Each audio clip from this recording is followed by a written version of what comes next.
아버지, 제발 집 많은 무릎 꿇은 아들을 향해 그는 등기꽃리증을 잡아놨다. 계약 끝났다. 말 길게 하지 마라.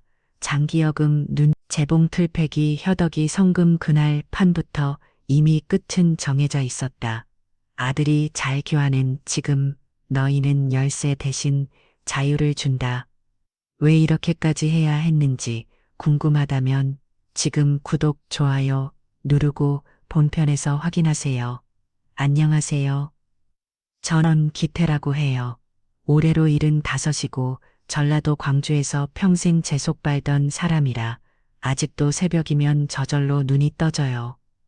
오늘은 6월 마지막 주 화요일 새벽 5시가 최되기 전인데 몸이 먼저 일어나더라고요. 방충망 너머로 공기가 흙 들어오고 매미 소리가 발서부터 목청을 키웠어요. 내 젊을 때는 이런 날씨에 트럭에 상자신을 땀을 쏟았지만 요즘은 집안에서도 땀이 나네요. 에어컨 필터도 스스로 빼서 씻어야 하는 차질하니 피식 웃음이 났어요. 거실 탁자에 면을 지선이 밤새 만든 여행 계획표가 펼쳐져 있었어요.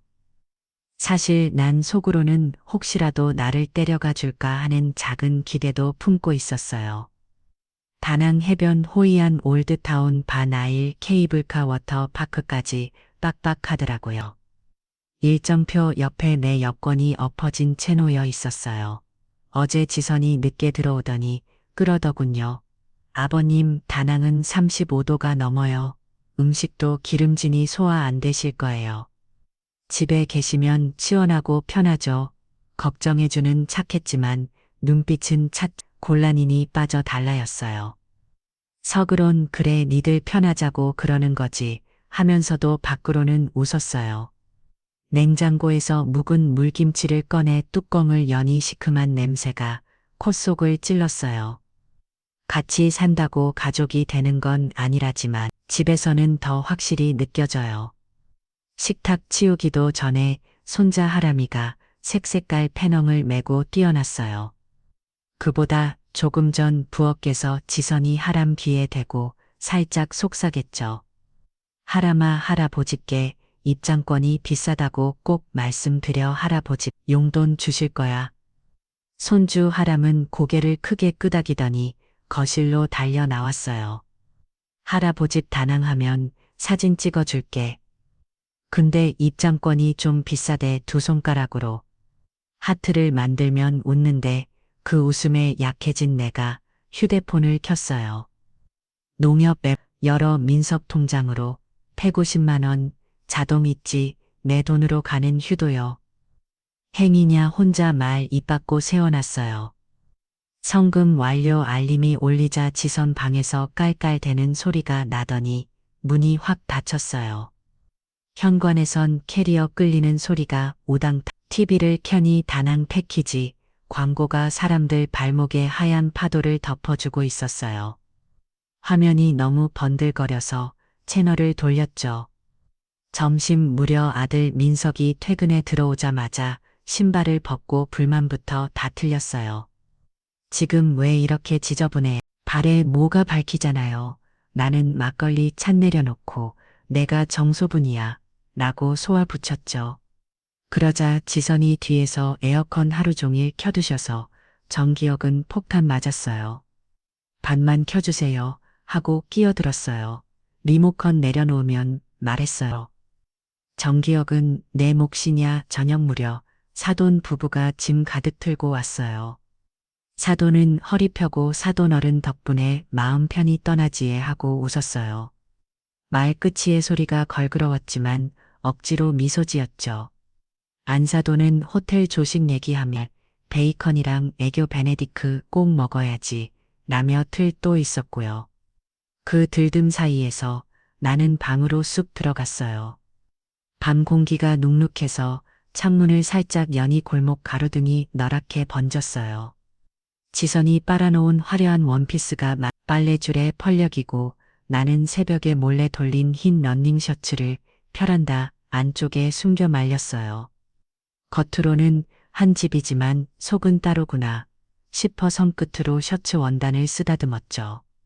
그때 세상 떠난 아내 목소리가 문득 기가에 떠올랐어요. 너무 참고 살지 마라. 당신 삶도 챙겨. 그 말이 서늘하게 바뀌었어요. 새벽 2시 넘어 다들 코를 골 때 베란다 불 켜고 휴대폰으로 오늘 장기 사용량을 확인했어요. 그래프가 울통불통 숫자만 커지더라고요. 장기 눈치, 물 눈치, 쉬는 것도 눈치 씁쓸하게 중얼거리며 창밖을 봤어요. 가로등 아래 날 벌레들이 빙글빙글 맴돌고 그 노란 불빛이 내 마음처럼 지쳐 보였어요.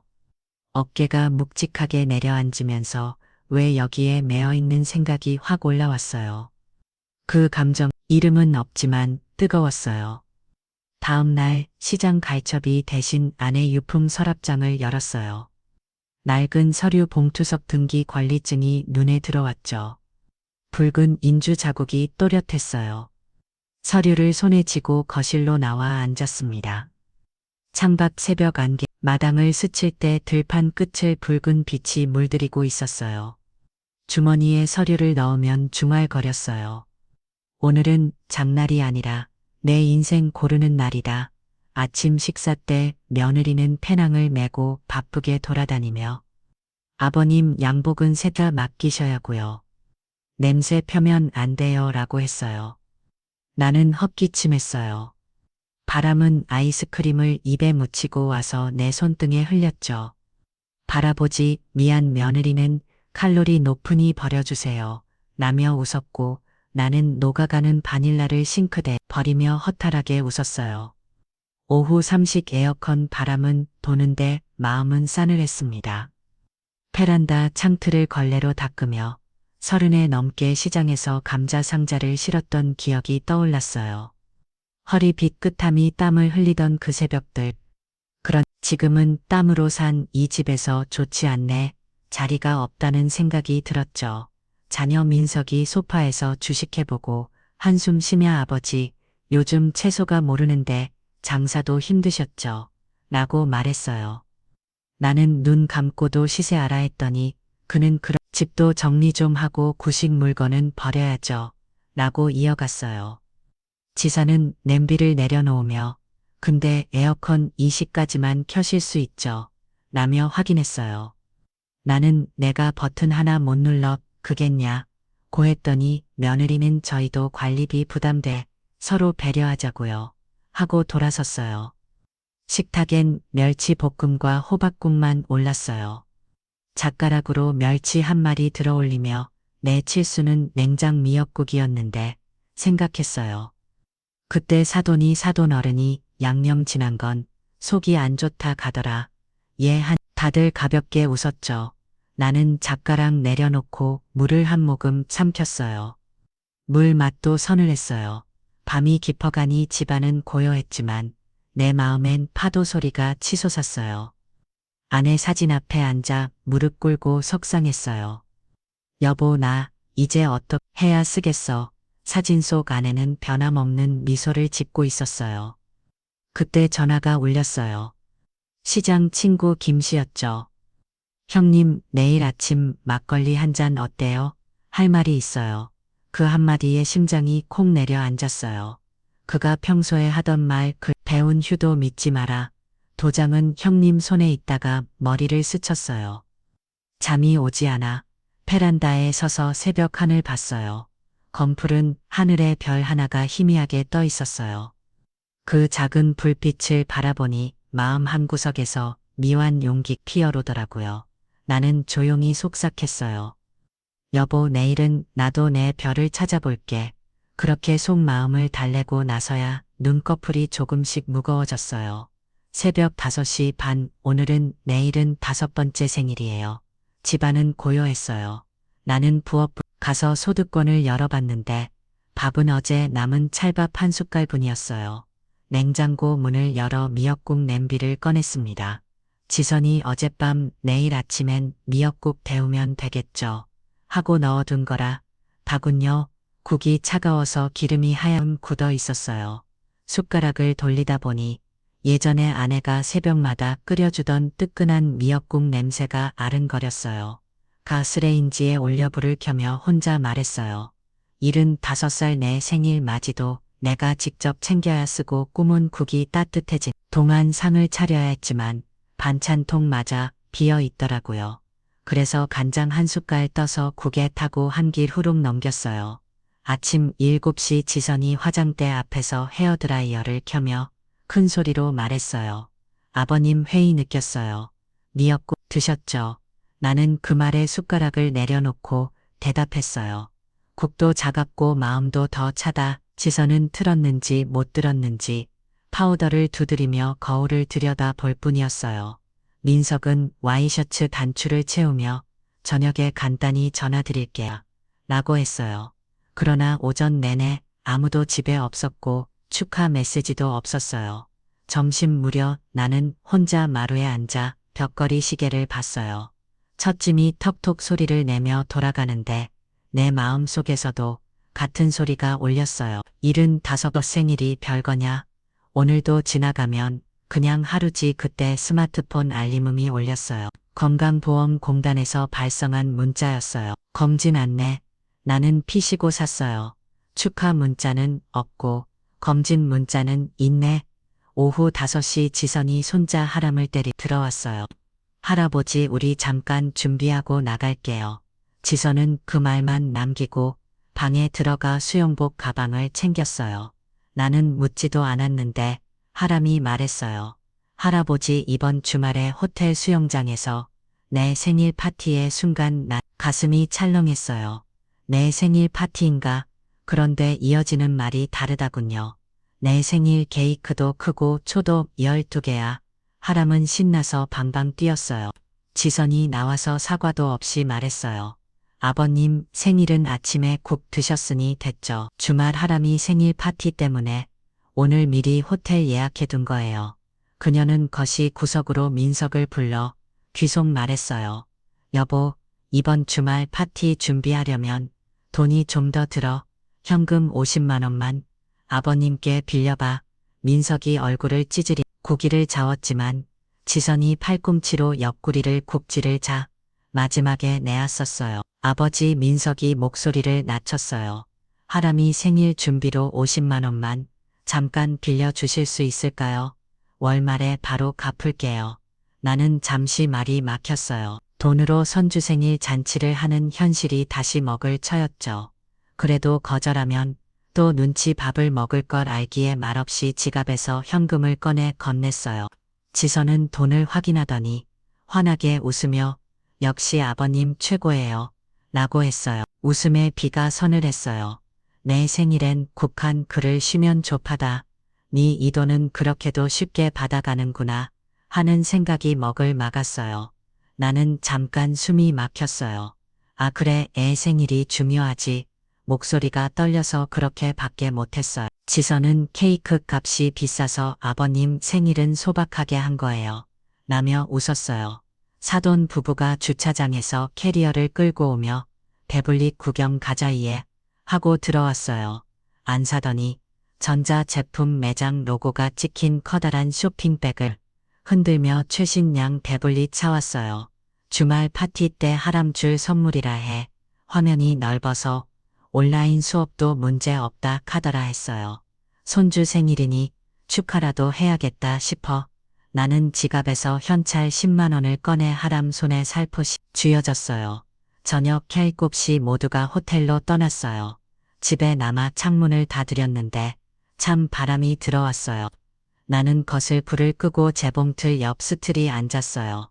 재봉틀 위에 아내가 마지막에 달담한 단추통이 그대로 있었어요. 단추 하나 손가락으로 굴리며 중얼거렸어요. 내 생일 케이크는 어디에 묻혀버린 것이냐. 불 꺾은 집에서 TV 화면 속 호텔 라운지 조명이 번쩍이는 장면이 비쳤어요. 나는 리모컨으로 화면을 꺼요. 밤 10시 반에 가족이 돌아왔어요. 열리자 달콤한 케이크 냄새가 퍼졌어요. 하람은 반짝이 모자를 쓰고 할아버지 나초 12개 다 불었어 라고 자랑했어요. 민석은 양복 주머니에서 작은 봉투를 꺼내 내게 내밀었어요. 이거 작은만 선물이에요.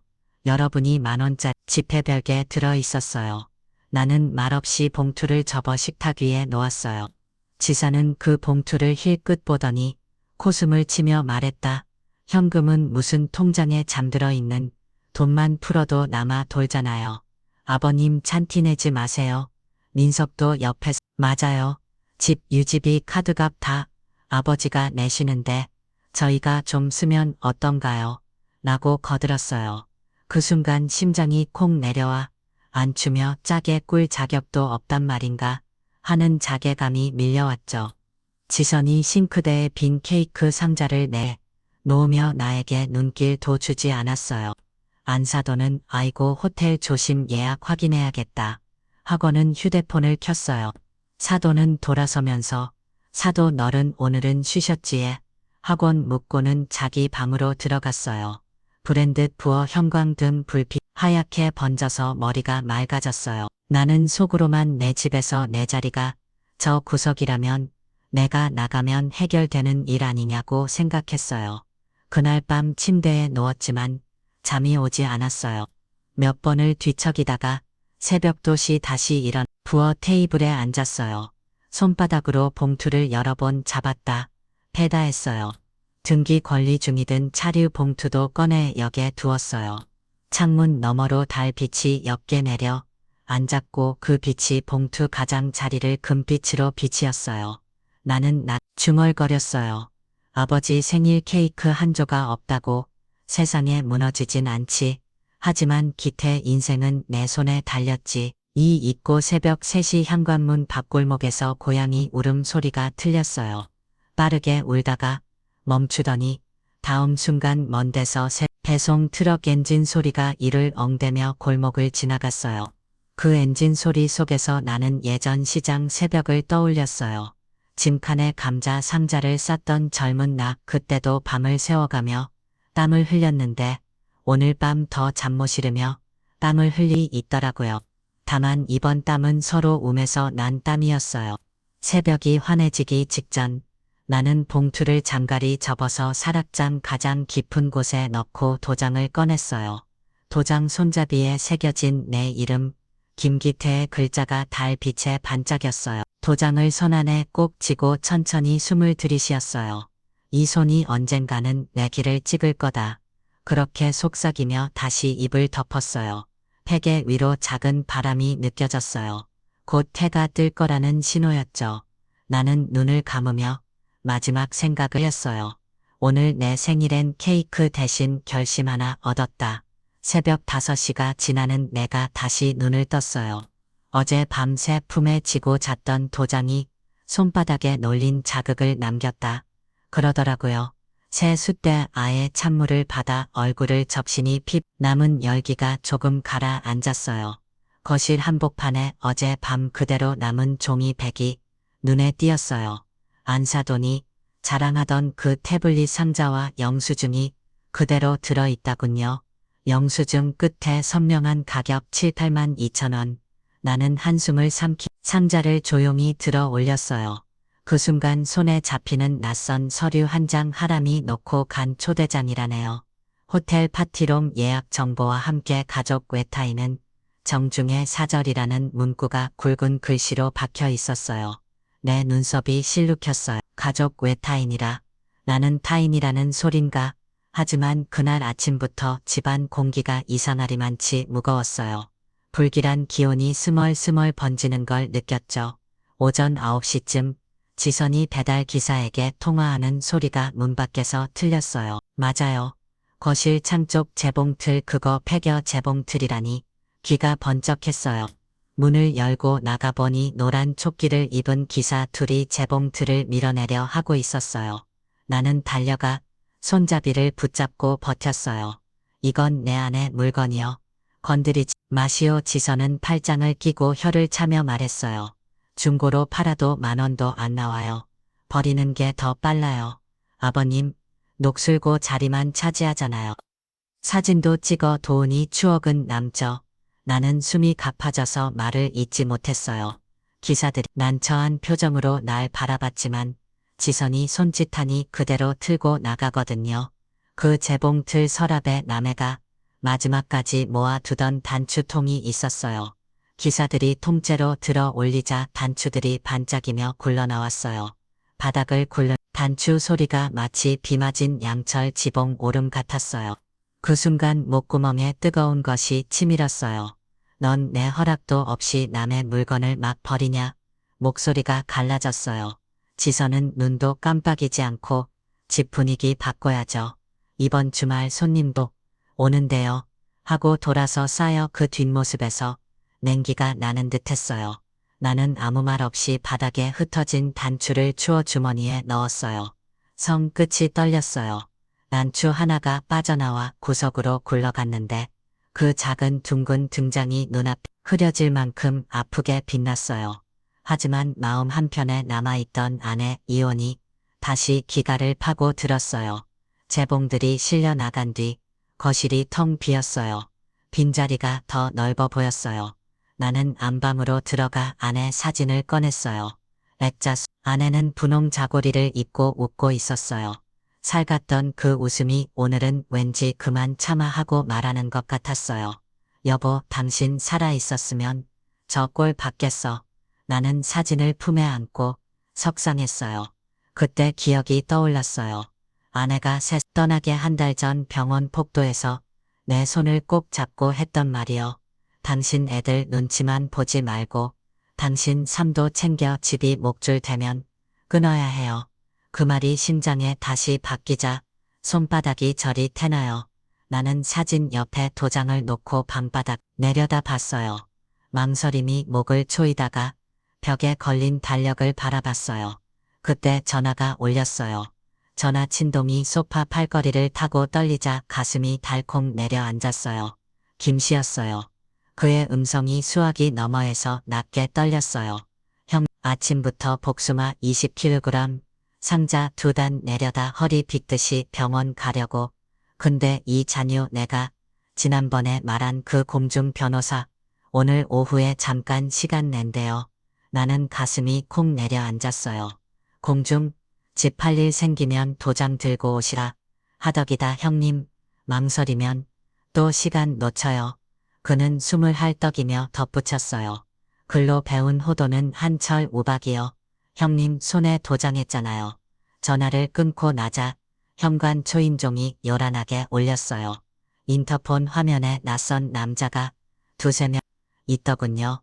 문을 열자 가구 배송 기사였어요. 거실에 새 소파를 들여놓으러 왔다는데 수납 혐용 고급 모델이라며 추가 운송료 20만 원을 당장 현장에서 결제해야 한다고 했어요. 민석 씨 연락 받으셨죠? 현장 정선이래요.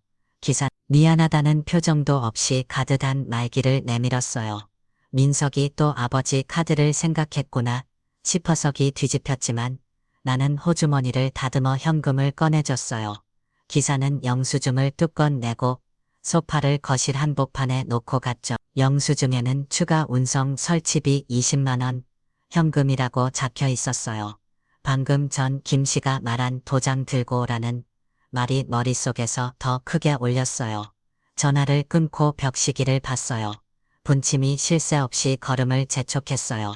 의자에 도장을 만지작거리는데 문득 봉투 속 등기 권리중이 생각났어요. 사락을 열어 봉투를 꺼냈어요. 붉은 인주 자극과 내 이름이 새긴 검은 잉크가 뚜렷했어요. 봉투를 들고 창가에 샀어요. 골목에서는 아이들이 물총 싸움을 웃고 있었어요. 그 웃음이 한때 내 집에서도 틀렸는데 이제는 천장이 무너져도 모를 만큼 조용했어요. 새벽 4시 사돈 부부와 민석 지선 하람이 캐리어를 끌고 택시에 올랐다. 인천엔 공항버스를 갈아타고 저편 비행기로 다낭을 떠났다. 집 앞 골목엔 택시 뒤뜸 만나봤다. 나는 봉투를 고쳐 지구석으로 중얼거렸어요. 집 한 채 팔아버리면 저 웃음도 같이 사라질까? 하지만 곧 고개를 저었어요. 팔지 않으면 내 숨이 먼저 사라진다는 생각이 들었어요. 정오물 밥솥에 남은 찰밥을 다시 태워놓고 막걸리 한 잔을 따라했어요. 잔을 들고 아내 사진 앞에 놓으며 석상했어요. 여보, 나 이제 그만 묶인 끈 풀고 갈라요. 사진 속 아내가 여전히 말없이 웃고 있었어요. 그 미소가 이번엔 그래 잘했다고 하는 것 같았어요. 나는 단추통에서 흘러나온 작은 파란 단추 하나를 사진의 자 옆에 놓았어요. 내가 남긴 마지막 옷감. 내가 지킬 줄 알았다. 마음속에서 뜨거운 것이 한 번 더 치밀었지만 이번엔 울음이 아니었어요. 결심이었어요. 창문을 여니는 여름 바람이 끈적했어요. 그 바람 속에서 재봉들이 없어진 것들이 다시 떠올랐어요. 무언가 비워졌기에 채울 자리도 생긴 셈이었어요. 나는 봉투를 들고 현관문을 열었어요. 땅 위에 내려앉은 그림자가 내 키보다 훨씬 길었어요.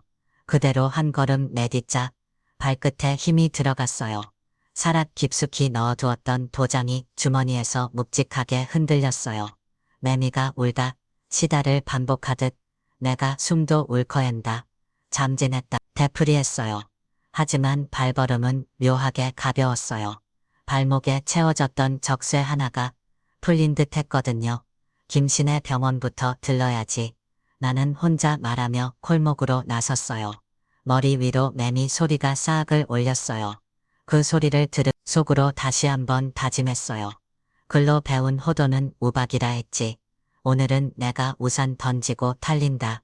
새벽 4시 40분 첫 차가 깁소리를 내며 시장 앞 정류장에 멈춰섰어요. 김씨가 허리를 집은 채 버스에서 내려 저를 기다리고 있었죠. 허리 괜찮소? 내가 못 잡크는 웃으며 복숭아 상자보다 형님 걱정이 더 무겁쇼 했어요. 우리는 나란히 걸어 공중차무소 가든 건물로 들어갔어요. 복도 형광등이 아직 잘 전모드라 희미했는데 그 빛이 이상하게도 따뜻해 보였어요. 엘리베이터 안에서 김씨가 낮은 목소리로 말했어요. 형님, 계약금 입금되면 병원비 걱정 끝이 후 괜히 미안해 말어. 나는 고개를 저었어요. 미안은 내가 해야지. 4년 동안 고생만 시켰잖아. 그는 쉬고 쓰며 고생 갑질은 다 생각하시오. 라고 써요. 사무소 문을 열자 젊은 직원이 서류를 들고 일어났어요. 김기태님 맞으시죠? 인감 확인됐습니다. 도장 눌러주세요. 나는 서류를 한 장씩 넘겨봤어요. 매매 계약서 주민등록 전출동에서 점유 이전 확인서 글자마다 냄새가 새 것처럼 진했어요. 손에 힘이 들어가며 도장 자국이 다시 붉어졌어요.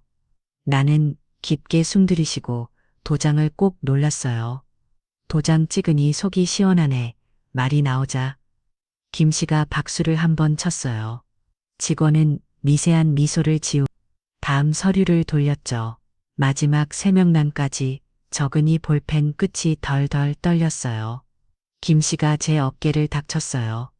이제 형님도 집에서 집값 걱정 안 해도 돼요. 나는 피시고 쓰며 답했어요. 집은 나도 숨구멍은 챙겼으니 됐지. 서류 봉투로 받아들고 사무소 밖으로 나오니 햇빛이 눈부실 만큼 올라와 있었어요. 김씨가 손바닥으로 이마를 가리며 점심 전에 이사 통고서 보낸 눈가 하니 마음 놓쇼. 라고 했어요. 나는 휴대폰을 켜 번호 변경 신청을 눌렀어요. 화면에 번호가 부여되었습니다. 문구가 뜨는데 손이 떨리지 않다군요. 연락망 하나 끊어낸 것 뿐인데 가슴이 가벼웠어요. 점심 무려 우리는 시장 뒷골목 막걸리 집으로 가려다 잠시 길가에 멈췄어요. 나는 공중전화 부스압근을 해서 휴대폰을 켰어요. LTPO CR의 할 힘이 폭포처럼 쏟아졌죠. 맨 위에는 며느리 지선의 카카오톡 프로필 업데이트가 떠 있었어요. 다낭 워터파크에서 찍은 셀카가 배경하람은 물청을 들고 환하게 웃고 민석이 엄지를 찍혀 세우고 있었어요. 사진 구석엔 형광색 글씨가 빗돌빗돌을 쌓이서요. 가족이랑 있으니 세상 제일 행복해. 그리고 그 아래 상태 메시지 피곤한 아버님은 집에서 꿀 휴식 중 손가락이 좌절로 힘이 들어가 화면을 꼭 놀랐어요. 피곤 아버님이라니 내가 흔치 타는 짐짝이라는 말이었죠. 더 아래쪽 알림엔 지선이 단톡방 다낭 패밀리에 남긴 메모가 보였어요. 아버님 덕분에 여행 예산 넉넉 켜도는 맞춤형으로 반짝이는 하트 이모티콘이 3개나 붙어 있었어요. 숨이 탁 막혀서 골목벽에 등을 기대했어요. 화면 속 사람들은 파도 프라페에서 물방울을 튀기며 V자를 그리고 있었지만 그 물방울이 얼음처럼 내 목 덜 밀어 떨어지는 기분이었어요. 난 사진 박배경 물을 뿐이구나. 맑은 웃음들 사이에서 내 자리는 없었어요. 사진을 확대해 본 이하람 손에 번쩍이는 태블릿이 끼어 있었어요. 하트 스티커까지 붙은 새 기기였죠. 나는 깊은 숨을 들이키고 주머니에서 작은 노트와 펜을 꺼냈어요.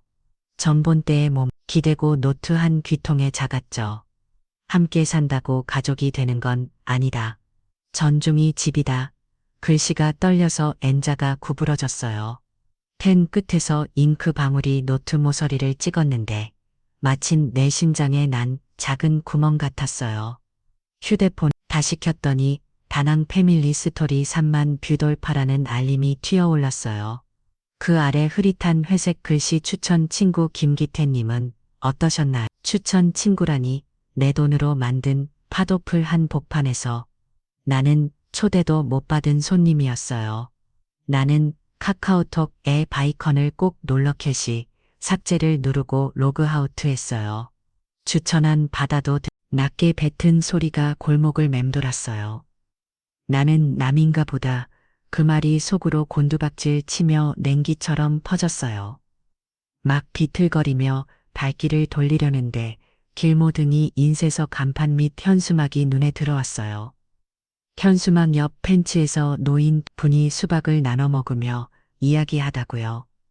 올해 귀농 지원금이 작년보다 2배라네. 그 말이 귓가에 박혔어요. 장선 귀농 박람회 버스 접수 중 글자는 햇볕에 반짝였고 나는 현수막 전화번호를 노트 뒷장에 작아 넣었어요. 한편에서 뜨거운 김이 섞붙였어요. 장선 공기가 공짜라는 그곳으로 가자 마음이 한층 더 분명해졌어요. 그제야 막걸리진 문을 밀고 들어갔어요. 김 씨가 이미 잔을 채워 2잔 사이를 기다리듯 보고 있었죠.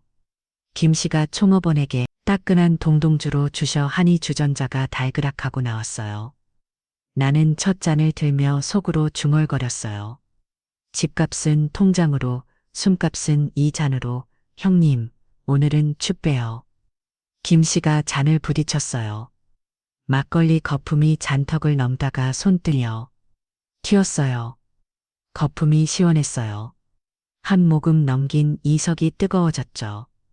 김 씨가 허리를 두드리며 이제 정선으로 가는 그 꿈 현실 되는 거 아니요. 묵길 그런 공기값이 공자인 데서 살 거예요.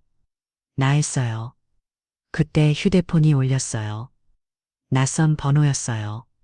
받으니 또렷한 목소리가 틀렸어요. 김기태님 맞으시죠? 저는 새해 집주인 박진수라고 합니다.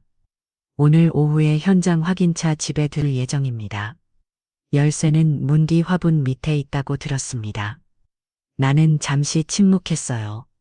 확인하셨으면 됩니다. 편히 둘러보고 가시오. 전화를 끊으니 김 씨가 눈썹을 올렸어요. 벌써 왔구먼. 나는 웃었어요. 시간이 금이라더니 보자는 빠르지 오후 2시 반 집 앞 골목에 흰 SUV가 멈춰 섰어요. 나는 태문을 등지고 서서 새 주인이 차에서 내리는 걸 봤어요. 박 씨는 청장 바지에 흰 셔츠를 단정히 입었고 중개사 여성이 옆에서 태블릿을 들고 있었어요. 2달 안에 세입 나가게 명도 부탁드립니다. 중개사가 인사하며 붉은 봉투를 내밀었어요. 박 씨가 옆에서 덧붙였어요. 공실 상태로 넘겨주시면 계약금, 잔금 바로 입금하겠습니다. 나는 고개를 끄덕이고 봉투를 받아 우편함에 넣었어요. 절차대 하시오. 박 씨가 집 둘러본 뒤 교육청 학군 이야기 리모델링 간접 이야기를 했어요. 나는 웃으며 학군은 좋아도 전기요금은 만만찮을 거예요. 했더니 중개사가 재빨리 웃음을 수습했어요. 박 씨는 시계를 보고 악수를 청했어요. 협조해 주셔서 감사합니다. 그의 손이 놀랍도록 부드러웠어요. SUV가 떠난 뒤 골목이 조용해졌어요. 햇빛에 대문 그림자가 움푹 파였고 나는 한참 그 그림자를 밟았다 떼었다 반복했어요. 2달 길다면 길고 짧다면 집 안으로 들어간 이것이는 채소판 냄새로 가득했어요. 아직 포장 비닐도 안 뜯은 그것을 바라보며 중얼거렸어요. 저건 새 주인했을겠지. 비닐이 햇빛에 반사돼 파란 빛이 번쩍였어요. 저녁 무려 문자가 연달아 왔어요. 민석, 지선, 그리고 지선 엄마까지 모두 같은 내용이었어요. 연결이 불가합니다. 로 돌아가는 문자 보고 다급해졌는지 카카오톡이 빗발쳤어요. 프로필 사진 옆에 숫자가 쌓여갔지만 나는 읽지 않았어요. 대신 김 씨에게 메시지를 보냈어요. 완료 2달 안에 정리. 김 씨가 바로 답장을 보냈어요. 걸음만 들이지 마로 해가 저물자 집 뒤 감나무에 많이 대신 풀벌레 소리가 울렸어요. 나는 재봉틀 자리 빛 벽에 기대 앉았어요. 벽지가 햇빛을 못 받아 약간 능득했어요. 주머니에서 단추 2개를 꺼내 손가락 사이에 굴렸어요. 이 단추가 달릴 옷은 사라졌지만 내 단추는 내가 달겠다. 반마 없이 지선이 전화를 걸어왔어요. 화면에 뜬 이름이 부드럽게 흔들리다군요. 나는 전화를 받지 않았어요. 대신 통신사 앱을 열어 발신자 차단을 눌렀어요. 버튼이 파랗게 밖에자 어깨가 내려앉았어요. 하지만 묘하게 시원했어요. 문득 출입문 쪽에서 투하는 소리가 들렸어요. 나가보니 박 씨가 최종 명도 확인서 봉투를 하나 덮기에 두고 갔더라고요. 나는 그 봉투를 들고 거실로 돌아와 새 소파 위에 올려놓았어요. 그리고 볼펜으로 2글자 썼어요. 확인. 막걸리 향이 아직 입안에 남아있었어요. 싱크대에 남은 찰밥 한 숟갈을 씹으며 냉수를 들이켰어요. 맛이 달달했어요. 그 달달함 뒤에 씁쓸함이 아닌 묘한 포만감이 몰려왔어요. 등에 날개 달린 기분이라니 참 오래도 걸렸다. 침실로 들어가 도장을 다시 한번 꺼내 손바닥에 올려봤어요. 집에서 제일 묵직한 물건 같았죠. 하지만 오늘은 손바닥이 그 무게를 가뿐히 견디다군요. 내일은 우편물 정리부터 해야겠네. 혼잣말이 방안을 맴돌았어요. 매미는 그새 다시 울기 시작했고 소리는 더 이상 날 괴롭히지 않았어요. 나는 창문을 조금 열어둔 제풀을 끄고 침대에 놓았어요. 천장에 얼룩진 물자국이 비스듬히 보였어요. 2달 뒤면 이 천장도 이 얼룩도 내 것이 아니겠지. 그런데 슬프지가 않았어요. 대신 어딘가 따뜻했어요. 눈을 감자 안에 목소리가 또렷하게 들리는 듯했어요. 기태 씨, 집은 사람이야. 당신이 있으면 거기가 집이여. 그 말 뒤로 풀벌레 소리가 찾아들었어요. 나는 숨을 고르며 석상했어요. 그래, 여기가 집이든 정선이든 내가 존중받는 데가 집이지. 이렇게 말한 이 마음이 폭신해졌어요. 숨을 내쉬자 막걸리 향이 아주 멀어지는 기분이 들었어요. 애매한 구름이 산등성이를 덮은 거 있었어요. 지파는 전날 밤 그대로 조용했어요. 나는 시장에서 쓰던 두꺼운 포장용 테이프를 꺼내 박스에 붙이고 있었죠. 생활 잡동사니라 휘갈겨 적은 상자가 3개 안에 유품이라고 적은 상자가 1개 거실 가득 놓인 새 소파는 아직 비닐도 벗겨지지 않았는데 상자마다 먼지가 묻어 시간이 분명히 흘렀다는 걸 알려주다군요. 2달이라는 기간은 생각보다 빨리 지나갔어요. 그동안 가족에게서는 한 번도 직접 전화가 오지 않았어요. 처음엔 갈 뻔입니다. 나는 안내 음성도 서너 차례였고 이후엔 아예 연락 시도도 없었나 봐요. 채팅 앱에도 메시지는 더 이상 늘지 않았고 오히려 광고가 맨 떠 있었죠. 그렇게 시간은 무심히 지나갔어요.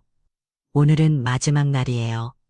채주인 박 씨가 오전 10시에 창금을 치르고 열쇠를 가져간다고 했어요. 나는 유품 상자를 조심히 차 트렁크에 실었어요. 박스 옆에는 장선행 시외버스 그리고 김씨가 챙겨준 마트 봉투가 있었죠. 봉투엔 말린 고사리와 된장이 담겨 있었어요. 아무리 공기가 공자라도 된장은 필요하지라며. 그가 걸렸던 게 생각났어요. 80 반쯤 골목 끝에서 캐리어 소리가 들렸어요. 목소리가 먼저 틀리더군요. 하람아 빨리 가 할아버지 집 비우신다더라. 이어 민석이 숨가쁘게 말했다고. 아버지 잠깐만요. 우리 얘기 좀 해요. 나는 손에 들고 있던 박스를 내려놓고 현관을 열었어요. 계단에 선 그들의 얼굴은 로비 조명 대신 아침 햇빛에 반질거리며 창박했어요. 지선이 서둘러 말했어요. 아버님 집하신 거 사실이에요. 이상 날짜가 오늘이라니 저희는 갈 데가 없어요. 그녀 목소리 끝이 떨렸지만 그 떨림이 내 마음엔 닿지 않았어요. 난 담담히 대답했어요. 제 주인이 오늘 10시에 와서 잠금 처리하고 열쇠 받아간다. 민석이 앞으로 나와 두 손을 모았어요. 아버지, 잠깐 유해 달라고 새 주인께 말씀 좀. 제가 은행 용자를 말이 길어지지 않아는 고개를 저었어요. 계약대로 해야 한다 하더라. 지선이 불쑥 끼어들어 외쳤어요. 피 한 방울 섞인 자식인데 이럴 수 있어요. 나는 벽시계를 가리키며 말했죠. 비보다도 시간은 공평하다. 10시까지 나도 바쁘다. 하람이 캐리어 손잡이 위에 팔을 울음을 글썽였어요. 할아버지, 나랑 사진 찍기로 했잖아. 나는 그 말에 잠시 멈췄어요. 그러나 뒤에서 지선이 하람 울지 마 할아버지는 바쁘셔라며 아이 성목을 끌었어요. 그 모습을 보니 마음속 미련이 스르르 꺼지다군요. 그때 골목에 가 들어왔어요. 박 씨와 중개사가 차에 서내렸죠. 지선은 중개사를 붙잡고 2달 너무 짧다. 고했지만 중개사는 오늘은 잠금과 명도만 확인합니다. 라며 서류 가방을 꼭 끌어놨어요. 민석이 박 씨 옆에서 허리를 굽혀 애원했지만 박 씨는 예의 바른 미소로 계약대로 하셔야죠. 라고 말했죠. 문이 닫히는 소리가 아주 크게 들렸어요. 나는 현관 문 옆에 놓인 마지막 상자를 트렁크에 실었어요. 그 순간 지선이 문턱에 탈썩 앉아버렸어요. 아버님 어머니 유산도 있고 한데 이렇게 다 팔아버리시면 저희는 어디로 가요? 그녀가 말끝을 떨자 민석이 등을 토닥거렸어요. 나는 그 모습을 지켜보다가 품에서 봉투 하나를 꺼냈어요. 등기 권리증이 사라진 자리엔 정선버스표 2장 고사리 봉투만 남았지만 그 위에 동봉된 작은 봉투 하나가 있었죠. 이건 너희 전세 보증금에 보태라. 내 몫으로 남겨둔 마지막 현금이다. 나는 봉투를 지선에게 건넸어요. 그녀가 고개를 들었지만 눈빛에 감사는 없었어요. 이거냐는 서운함이 스쳐 지나가는 듯 했죠. 민석은 봉투를 받아들고 고개를 숙였어요. 고맙습니다. 그의 목소리가 실처럼 가늘었어요. 나는 고개를 끄덕였어요. 그래 이제는 각자 길 찾으면 된다. 그때 박 씨가 중개사를 불러 확인을 하자고 손짓했어요. 나는 마지막으로 집 안으로 들어가 방 하나씩을 살펴와요. 벽에 남은 못자고 베란다, 창틀에 붙은 오래된 스티커, 그리고 욕실 찬장 물자고 모든 것이 과거 같았지만 더 이상 내 것이 아니었어요. 중개사가 이처 완료 메시지를 보여주며 웃었어요. 박 씨가 열쇠를 건네 받으며 수고 많으셨습니다. 라고 했죠. 나는 고개 인사를 하고 주머니에서 오래된 열쇠고리를 꺼냈어요. 아내와 신혼여행지 이미지를 새겨 넣었 열쇠고리였는데 이미 색이 바랬어요. 그걸 손끝으로 한번 쓸어내리고 트렁크에 넣었어요. SUV가 골목을 떠날 때 민석과 지선은 대문 앞에서 캐리어 끌며 서 있었어요. 나는 멀찍이 사서 그들에게 한 번 더 고개를 숙였어요. 지선은 고개를 돌렸고 민석은 작게 선을 흔들었어요. 그 뒤로 하람이 조심스레 선을 흔들었어요. 나는 아예 눈길을 피하지 못하고 선을 들어 흔들었죠. 하지만 마음속에서는 이미 인연의 고리를 천천히 놓고 있었어요. 조금 지나 김씨 트럭이 골목에 들어왔어요. 그는 바스를 붙인 허리를 두드리며 형님 이제 출발이요. 했어요. 나는 웃었어요. 이제 내 길이요. 우리는 트럭 적재함에 마지막 상자를 싣고 골목을 빠져나왔어요. 옆자리에 앉은 김씨 커브 돌 때마다 허리를 옴츠리며 정성 공기가 형님 허리도 펴줄 거예요. 라고 말했어요. 나는 창밖에 스치는 가로수 사이로 하늘을 올려다 봤어요. 서울보다 한결 높고 파랗게 보였죠. 오후 3시 정선시 웨버스타미널 패킵숙이 들어오는데 비로소 숨이 풀렸어요. 김 씨는 짐을 내려주고 버스표는 미리 끊어놨쇼. 노인정에 전화도 해놨으니 걱정 마로 라며 손을 흔들었어요. 나는 선수건으로 땀을 닦으며 허리 조심요 했죠. 트럭이 돌아나갈 그는 창밖으로 소리쳤어요. 형님, 집에 없단 말이요. 집은 사람이요. 트럭 엔진음이 멀어져도 그 말이 또렷이 틀렸어요. 버스 안에서 창문을 반쯤 내린 이산바람이 부러웠어요. 고사리 냄새와 어릴 적 흙 냄새가 섞여 코끝 간질었어요. 나는 난의 유품 상자 위에 손을 얹었어요.